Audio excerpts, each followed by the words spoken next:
Essa vai para o pastor Adriano, né? Estava ali pacientemente aguardando seu momento de falar também. Pastor Adriano. Não. Vou sair da live. O pastor Sérgio estava resistindo um pouco a isso também, né? Mas ele vai ceder, ele vai ceder. Então, pastor Adriano, é o seguinte, a quinta razão, será que é uma razão realmente? Vamos ver. Rejeito o ensino de que o sétimo dia da semana, o sábado, tem qualquer importância para a determinação da minha salvação ou perdição eterna. Pastor Adriano, o que você diz sobre isso? É uma razão válida? Então, olha só, a gente poderia dar uma aula teológica sobre o sábado, né? Nós adventistas falamos muito sobre o sábado porque ninguém está falando, né? E falamos do sábado porque nós cremos que é uma verdade bíblica, que é um mandamento que continua, né? Um mandamento eterno. Então, esta razão, primeiro ele diz o seguinte, né? Que o sábado não importa em salvação. Ellen White tem um texto que fala sobre isso, né? Nós adventistas acreditamos que todos os mandamentos foram feitos, foram criados para que o ser humano, em resposta ao amor de Deus, nós fôssemos fiéis, né? Então, se eu sou um salvo em Jesus, aceitei o Cristo que morreu na cruz, o sacrifício vicário por mim, eu vou guardar os mandamentos, né? Jesus fala, se vocês me amam, vocês guardarão os meus mandamentos, né? Aquele que diz que me conhece e não guarda os mandamentos é mentiroso, né? E nele não está a verdade. Então veja, essa desculpa, né, para não ser adventista é equivocada, né? Porque ele faz um caminho inverso, né? Nós adventistas em nenhum momento diz que nós somos salvos por guardar o sábado. Nós dizemos o seguinte, nós somos salvos em Cristo Jesus, e porque nós somos salvos em Cristo Jesus, nós somos fiéis em todos os mandamentos, somos fiéis em tudo aquilo que o Senhor pedir para nós, né? Que relação a fidelidade em tudo, né? Não adultera, não mata, não rouba, honra o pai e mãe, né? Todos os mandamentos são importantes. Então veja, se eu digo que eu sou salvo, que eu aceitei Jesus como Senhor e Salvador, eu não vou matar. Então logo, matar importa na vida do salvo. Então, guardar o mandamento demonstra que eu estou salvo, que eu sou salvo em Jesus. Se eu digo que aceitei Jesus como Senhor e Salvador, e continuo roubando, mentindo, matando e transgredindo o dia do Senhor, então eu não fui salvo. Fui salvo do quê? Das minhas conveniências, e veja, é uma questão de santificação. O sábado é memorial da criação, o sábado é um símbolo também da santificação, do abandono. Eu costumo dizer, até nos meus últimos vídeos, falei muito sobre o sábado, né? Guardar o sábado é uma questão de fé, guardar os mandamentos é uma questão de fé. Então, quando a pessoa fala assim que não, cristão, veja, a falácia, né? Eles estão, essa desculpa faz com que as pessoas falem assim, olha os adventistas, então eles querem dizer que quem não guardar o sábado não vai ser salvo. Aí fica assim meio informado assim, na cabeça das pessoas de que a salvação é pelas obras, né? Até quando eu fui na Rede TV, eu lembro que eu caí nessa, né? Me colocaram lá que os adventistas, né, para manter-se salvo, tem que guardar os mandamentos, senão vai para o inferno, né? Não, eu falei, não, o salvo, ele mantém a sua salvação em Cristo Jesus, e porque está salvo, ele guarda os mandamentos, né? Então assim, eu também gostaria de ouvir meus amigos, né, sobre esse assunto, porque nós poderíamos falar sobre o sábado, a live aqui não é sobre o sábado, mas sobre essa falácia como as outras estão sendo colocadas, né? Dizer que não é importante, que eu não sou adventista porque eu não considero o sábado importante. Então peraí, você não é adventista porque você não crê nas crenças adventistas. Agora, não queira colocar sobre os adventistas aquilo que nós não acreditamos, que a salvação é pelas obras. Nós não acreditamos nisso, camarada. A gente acredita que a salvação é pela graça, né? E uma vez que eu sou salvo em Cristo Jesus, eu sou fiel a Deus em tudo que Ele me pedir, inclusive também na guarda do sábado, né? Penso assim. Olha, simples para responder isso. É muito simples mesmo. Perfeito sua colocação, Adriano. Eu acredito assim, eu tenho falado aqui na minha igreja, até brinquei com o pessoal, falei assim, nós podemos ganhar a salvação por causa das obras ou guardar os mandamentos? E aí todo mundo, não. Isso é claro para qualquer adventista do sétimo dia. Até uma pergunta estranha no contexto. Eu perguntei o seguinte: mas nós podemos perder a salvação porque nós deixamos de guardar algum mandamento? Porque nós deixamos de fazer algo? E as pessoas, sim. Falei, não. Nós só perdemos e ganhamos a salvação em decorrência do nosso relacionamento com Jesus Cristo. Com Jesus Cristo. Perda ou ganho de qualquer coisa no que diz respeito à salvação não tem nada a ver com obras. Nós não perdemos também porque nós deixamos de fazer. Porque, na verdade, porque de fato, o que acontece é que quando nós deixamos de atuar em conformidade com os mandamentos, nós tomamos uma decisão anterior, que é deixar de seguir Jesus Cristo. Então, no final, gente, com ele, né? Exato, então, a gente já não está mais em comunhão. Se a gente não está em comunhão, a gente não guarda. Por quê? Porque nós achamos que aí foi abolido, nós começamos a criar desculpas, etc.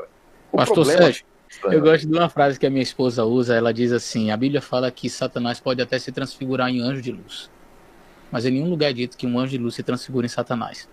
Ou seja, há pessoas que podem ter até boas obras e não vão para o céu, porque não são as boas obras que te levam para o céu. Então há muitos guardadores do sábado que vão se perder. Sim, muitos guardadores do sábado, gente que não matava, não roubava, não adulterava, e vai se perder.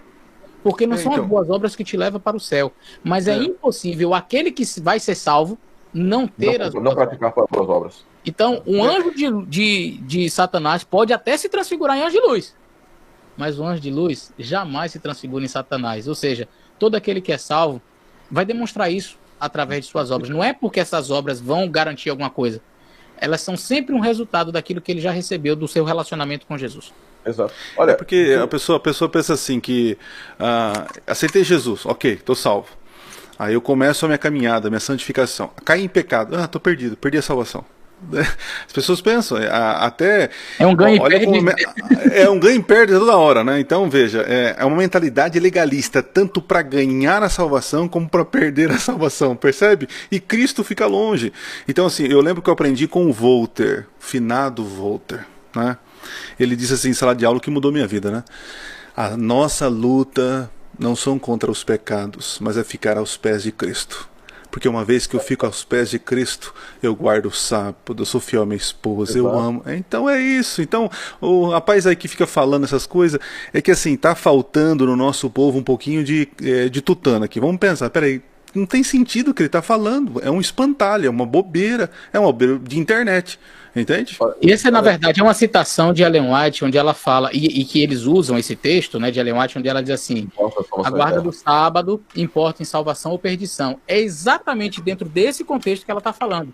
Não é que guardar o sábado te leva para o céu, ou não guardar o sábado te leva para o inferno. Não. É dentro desse contexto. Poderia ser com o segundo mandamento, adorar imagens de escultura importa em salvação ou perdição. E eu vejo muitos evangélicos falando isso dos católicos, vai pro inferno porque adora imagem, sabe? E é dentro desse contexto que ela fala. Não é que guardar ou não guardar o sábado vai fazer com que você seja ou não salvo, mas é uma evidência do teu relacionamento com Cristo. Adorar ou não adorar imagens não é o que vai fazer você ir pro céu. Vou pro céu. Por que você está indo pro céu, meu Deus? Porque eu nunca adorei imagem. Beleza, pode ir que você não adora imagem. Não! Mas se eu estou adorando imagens, eu estou demonstrando o relacionamento que eu tenho com Cristo. Quem é que está em primeiro lugar no meu coração? Então, se eu disser assim aqui na live, adoração a ídolos, a imagens, e a qualquer outro ídolo, pode ser até teu carro, o teu ídolo, que está ocupando o lugar de Deus, o segundo mandamento é muito amplo, não é só se ajoelhar diante de uma imagem, mas enfim, adoração a imagens implica em salvação ou perdição eterna. Então o pastor Eleazar está dizendo que é salvo quem não adora. Não, o que eu estou dizendo é, em suma, tudo isso que já foi dito aqui. Que o nosso relacionamento com Jesus é que vai definir isso. Né? Deixa eu exemplificar para as pessoas entenderem um pouquinho essa questão da seguinte forma. Né? Às vezes as pessoas confundem como se nós colocássemos em confronto graça e lei. Graça e lei. Vejam só, nós temos imagine o seguinte, o pastor Eleazar e eu estamos morando fora do Brasil. Nós estamos em países diferentes. E quando nós aqui viemos, ao chegarmos aqui, nem os Estados Unidos tinham obrigação alguma de receber o pastor Eleazar, nem a Nova Zelândia tinha obrigação nenhuma de me deixar entrar aqui. Agora, quando nós morávamos no Brasil, qual era o impacto da lei americana ou da lei neozelandesa sobre a nossa vida no Brasil? Zero. Zero, absolutamente zero. Agora, quando nós chegamos à fronteira neozelandesa ou à fronteira americana, ali para o agente de imigração, nós fomos recebidos com uma afirmação tácita. Você aceita entrar aqui, você quer entrar no nosso país, você aceita viver em conformidade com a legislação do nosso país? Essa aceitação, em nenhuma maneira... O pastor Eleazar não chegou lá na entrevista do consulado, aqui para Nova Zelândia não tem entrevista, mas ao chegar aqui, eu cheguei, meu nome é Sérgio, eu sou pastor adventista, e assim, agora vocês têm que me aceitar aqui de qualquer jeito, porque eu fiz no Brasil, eu tinha live dos 4 Cavaleiros, e isso, aquilo, e apresentei as minhas credenciais. O que o agente da Nova Zelândia ou o agente americano ia olhar pra gente e falar, pastor Eleazar? Quem é você na fila do pão, jovem? E o que eu tenho a ver com isso? O que eu tenho a ver com isso? As nossas obras são exatamente o que... Nada. As nossas obras apresentadas diante de Deus são nada. É a obra de Cristo que importa.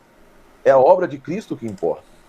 E quando nós quando nós nos colocamos diante da obra de Cristo, acontece conosco aquilo que Dietrich Bonhoeffer escreveu nas suas cartas da prisão. Ele disse assim: durante muito tempo eu estive preocupado, focado na doença, voltado para a doença, preocupado com a doença, focado na doença, e não conseguia prestar atenção na cura que estava atrás de mim. No dia que eu me voltei para a cura, eu não me preocupei mais com a doença. E qual era a doença? O pecado. O que é pecado? Transgressão da lei, viver em desconformidade com Cristo, etc. Mas quando ele olhou para Cristo, essas coisas não faziam mais sentido para ele, as transgressões. Porque ele, olhando para Cristo, entendia a vontade de Cristo e vivia em conformidade com a vontade de Cristo. Quando nós entramos na Nova Zelândia ou nos Estados Unidos, nós fizemos uma afirmação para o governo americano, o governo neozelandês, que nós viveríamos de acordo com a legislação neozelandesa ou de acordo com a legislação americana. Quando nós entramos, aceitamos o convite da graça, apenas e tão somente da graça, porque Hebreus 10, 19 e 20 diz que o único e vivo caminho para entrarmos diante da presença de Deus é o caminho de Jesus Cristo. Não é o caminho do sábado, nem da lei, nada. Por isso o sábado não vai determinar a nossa salvação. Mas quando nós chegamos, sábado ou qualquer mandamento, mas quando nós entramos, nos tornamos cidadãos do reino celestial, é impossível viver como cidadão de uma determinada pátria descumprindo os mandamentos desse reino. A lei de Deus, eu falei disso no Vejam Só uma certa feita, e foi muito interessante, porque o pastor estava lá, nunca ouvi isso. Falei, a lei de Deus não é para todas as pessoas. O convite de Deus é para todas as pessoas. A lei de Deus é para aqueles que aceitam esse convite. O convite é feito de graça. Por isso se chama graça. A lei é feita para cidadãos, para pessoas que aceitaram viver como cidadãos do reino de Deus. Daí, por isso que o sábado foi dado. E aí eu brinco sempre, o pessoal fica confuso. O sábado foi dado para Israel. O sábado foi dado para Israel porque Israel era o povo de Deus. Não foi dado para os egípcios. Eu gosto de usar a expressão todo da obra, né? Eu posso fazer também uma hermenêutica muito ruim com a Bíblia. Eu pego um texto que diz, Deus se arrependeu. E pego outro que diz que Deus não se arrepende. E agora? O que eu faço com isso, né? Então eu preciso estudar, se levar em consideração o contexto, para não colocar texto contra texto. A Bíblia se harmoniza. Hermenêutica se aplica a outros textos também, não só a Bíblia, né? Você pode, hermenêutica jurídica, por exemplo, e nos textos de Ellen White a mesma coisa, né? Você tem uma enormidade de textos em que Ellen White enaltece a graça de Cristo, que a salvação é unicamente pela fé. E aí você tem um texto que ela diz que guardar o sábado importa em salvação. E agora? O que eu faço com esse texto? Você vai analisar o contexto, levando em consideração o todo da obra, e não vai conseguir colocar texto contra texto quando você analisa realmente o seu contexto. Então, uma pena que as pessoas isolem textos. Isso acontece com a Bíblia e também é feito com Ellen White, às vezes por desconhecimento, às vezes por desonestidade mesmo, né? Para tentar, de novo, criar um espantalho e bater nele, enquanto a realidade permanece ali intocada. Pastor, o texto de Ellen White aí, ó. O texto de Ellen White aí. Exatamente o que nós dissemos. Embora as boas obras não salvem pessoa alguma, então pessoa alguma é salva por boas obras, é impossível que uma única pessoa que se salve sem as boas obras, ou seja, todo aquele que é salvo vai demonstrar isso através das boas obras. Mas a primeira sentença é clara: as boas obras não salvam ninguém. Perfeito.